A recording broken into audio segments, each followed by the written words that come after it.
नमस्कार मित्रों, heart of India में आपका बहुत बहुत स्वागत है। मैं हूं दिवाकर विक्रम सिंह। दोस्तों, जुड़ी खबरों पर हम बहुत ज़्यादा चर्चा करते हैं जो उस दिन की बहुत बड़ी खबरें होती हैं, लेकिन एक ऐसी खबर जो तमाम बड़ी खबरों पर प्रभावी हो जाती है वो है कोरोना और कोरोना के कहर को लेकर के। और इससे न सिर्फ एक बार फिर भारत बुरी तरह प्रभावित हुआ है, बल्कि पड़ोसी राज्य पाकिस्तान में भी स्थिति बहुत ज़्यादा खराब होने की स्थिति में आ चुकी है। 9% की दर से वहाँ पे कोरोना संक्रमण के मामले बढ़ रहे हैं, जो पिछली जुलाई अर्थात 2020 जुलाई की स्थिति में पहुँच गए हैं। और हालात ये है कि वहाँ के प्रधानमंत्री इमरान खान सपत्नीक अर्थात उनकी पत्नी बुशरा बीबी भी कोरोना पॉजिटिव पाई गई हैं और वो दोनों होम क्वारंटीन हैं। लेकिन एक मज़ेदार बात यह है कि जब से इमरान खान और उनकी पत्नी को कोरोना संक्रमण हुआ है और वो लोग होम क्वारंटीन में गए हैं, तो तमाम ऐसे मुद्दों पर वहाँ के लोग चर्चा कर रहे हैं कि वास्तव में जो कोरोना वैक्सीन चीन के द्वारा उनको उपलब्ध कराई गई है, उस कोरोना वैक्सीन का इस्तेमाल करना उचित है या नहीं। ये संयोग ही है, क्योंकि इसके पीछे कोई भी ऐसा तथ्य नहीं है कि चीन की कोरोना वैक्सीन का इस्तेमाल करने के बाद ही वो कोरोना से प्रभावित पाए गए। ऐसा नहीं कि उनको कोरोना वैक्सीन लगने के बाद हुआ। ये एक सच्चाई है, कम से कम एक पत्रकार होने के नाते मैं ये बात नहीं कह सकता, लेकिन ये संयोग जो एक दुर्योग में बदल गया। और वहाँ की आम जनता में ये चर्चा है कि जैसे ही चीन के कोरोना वैक्सीन का इस्तेमाल प्रधानमंत्री ने किया, उसके बाद कोरोना से वो प्रभावी हुए या उससे प्रभावित हुए और कोरोना पॉजिटिव हो गए। ये बात पाकिस्तान की जनता में बहुत ज़्यादा चर्चा में है। और जिस तरह की बातें इस तरह से अगर होती हैं तो एक प्रोपेगेंडा और एक मुंह से दूसरे मुंह तक बात पहुंचती है, तो एक तरह से लोकोपवाद, लोक चर्चा में वो बात आ जाती है और गलत बात भी वो सही साबित होने लगती है। कुछ ऐसी स्थिति कोरोना पॉजिटिव्स को लेकर के पाकिस्तान में चल रही है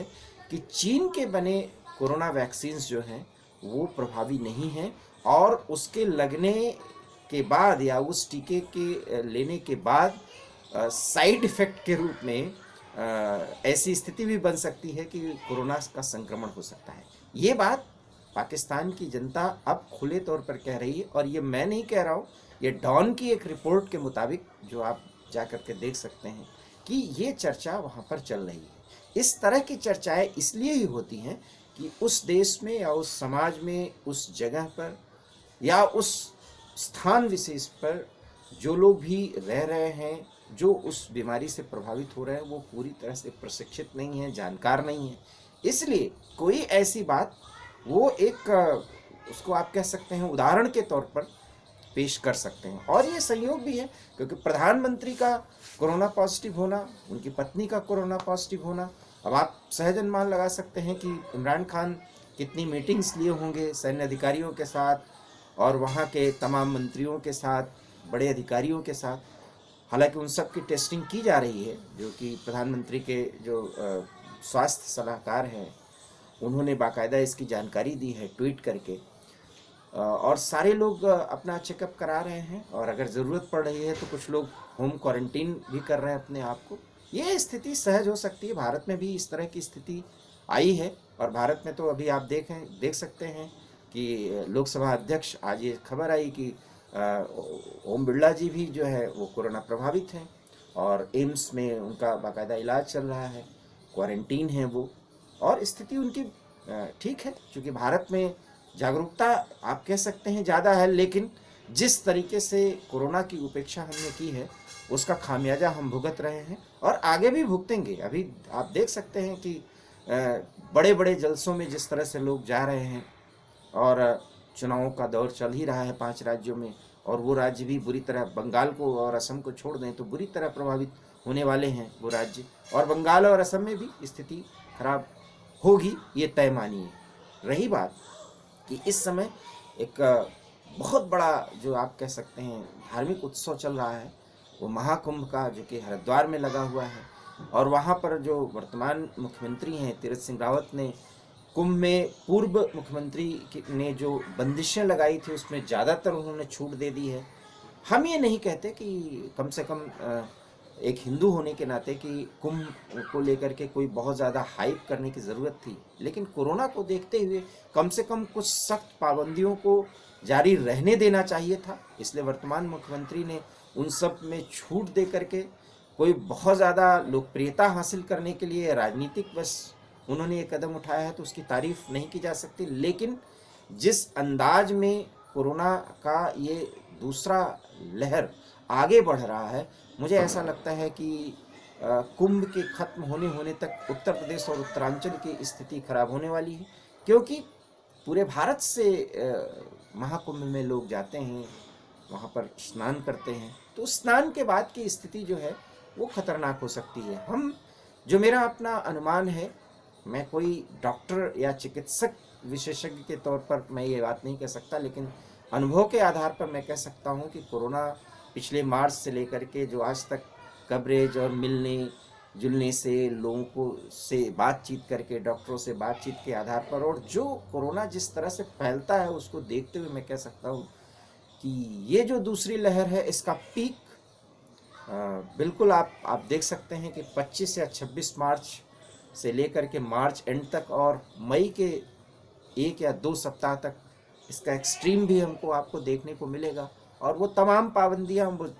तमाम गाइडलाइंस जिसको फॉलो करने की ओर हम आगे बढ़े हैं उसको सख्ती से हम फॉलो करने के लिए आगे बढ़ेंगे, मजबूर होंगे, और फिर उसी स्थिति में हमको लगभग जाना होगा जिस स्थिति में हम आगे बढ़ रहे थे। बंदिशें आएंगी तो हर एक गतिविधि पर हमारे लगाम कसेगा। लेकिन पाकिस्तान जैसे देश के बारे में क्या कहना, जहाँ के प्रधानमंत्री लॉकडाउन को लेकर के बहुत बड़ी टिप्पणियाँ कर रहे थे भारत के प्रधानमंत्री पर, और कुछ ऐसी ही टिप्पणियाँ आज भी अभी हमारे विपक्ष के नेता राहुल गांधी भी करते हैं। लॉकडाउन अंतिम विकल्प होता है, लेकिन ये विकल्प उस समय जब तात्कालिक ज़रूरतें थी तो वो बहुत बड़ी ज़रूरत के तौर पर और एक बहुत बड़े जिसको कहते हैं रुकावट लेने के लिए, उसको रोकने के लिए, आप कह सकते हैं रिस्ट्रिक्शंस मोड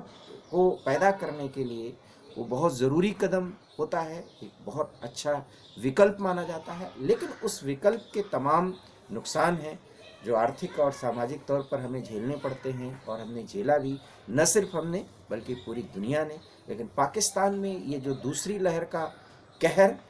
बरपा है उसकी अनुभूति और उसकी फीलिंग्स लोग कर रहे हैं, क्योंकि वहाँ के प्रधानमंत्री और प्रधानमंत्री की वाइफ कोरोना पॉजिटिव पाए गए हैं। कुछ और मंत्रियों के कोरोना पॉजिटिव होने की खबरें आ रही, लेकिन अभी वो पुष्ट नहीं हुई हैं। तो इस आधार पर आप कह सकते हैं कि पाकिस्तान को भी अब समझ में आ रहा होगा कि लॉकडाउन और तमाम गाइडलाइंस के फॉलो करने के लिए जो बंदिशें लगाई जाती हैं उसकी क्या अहमियत है, क्या ज़रूरत है और क्यों की जाती हैं, और किसी दूसरे देश पर निर्भर रहने का खामियाजा क्या भुगतना पड़ सकता है। क्योंकि चीन की स्थिति या चीन का जो एक प्रेजेंटेशन है एक देश के तौर पर किसी भी प्रोडक्ट को प्रस्तुत करने में, वो पाकिस्तान में भी खराब है, जबकि पाकिस्तान जो है वो पूरी तरह से चीन की परस्ती में जीता है, आगे बढ़ता है। एक तरह से अपने संप्रभुता को वो चीन के हाथों में गिरवे रख दिया है। लेकिन चीन की दवा और चीन के वैक्सीन को लेकर के वहाँ तमाम आशंकाएं पैदा हो रही हैं, और ये हास्यास्पद भी है, लेकिन जिन आशंकाओं को जन्म मिला है, कम से कम इमरान खान और उनकी पत्नी बुशरा बीबी के कोरोना पॉजिटिव पाए जाने के बाद, उसको जनता में ज़्यादा मजबूत न देना होने देना और वहाँ पर उसको प्रभावी न होने देना, ये पाकिस्तान के अधिकारियों का या वहाँ के शासन प्रशासन का काम है, ये वो जाने। लेकिन इतना ज़रूर है कि चीन का वैक्सीन, चीन की कंपनियों के वैक्सीन की जो गुणवत्ता को लेकर के वहाँ की पब्लिक की जो राय है वो बहुत ख़राब हो चुकी है, और लोग पूरी तरह से सशंकित हैं। ऐसे में भारत के वैक्सीन को लेकर के लोग बहुत ही बेसब्री से और बहुत ज़्यादा इंतज़ार कर रहे हैं कि कुछ ऐसे जो वैक्सीन डिप्लोमेसी है दोनों देशों के बीच आगे बढ़े। लेकिन पाकिस्तान के लोगों को सोचना होगा कि जिस तरह से उनके हुक्मरान और वहाँ के आईएसआई और उनकी सेना भारत के खिलाफ एक छद्म युद्ध या खुला युद्ध छिड़े हुए रहती है, एक दुश्मन की भूमिका में हमेशा खड़े रहती है, ऐसे में बहुत खुले मन से वैक्सीन उपलब्ध कराना तो बहुत मुमकिन नहीं होगा, लेकिन हाँ, मानवता के नाते और कुछ तमाम अंतर्राष्ट्रीय नियमों से बंधे होने के नाते भारत अपनी वैक्सीन को उपलब्ध करा रहा है और आगे भी कराएगा। लेकिन इतना ज़रूर है कि इस कोरोना ने एक बार फिर पूरी दुनिया के तमाम उन देशों को और तमाम वैज्ञानिकों को एक बड़ी चुनौती पेश कर दी है। और कम से कम कुछ लोग जो उसका मखौल उड़ाते थे, कोरोना को रोकने के लिए किए जा रहे प्रयासों को लेकर, खास करके पाकिस्तान और पाकिस्तान के प्रधानमंत्री, अब वो समझ चुके होंगे कि कोरोना किस तरह से एक भयंकर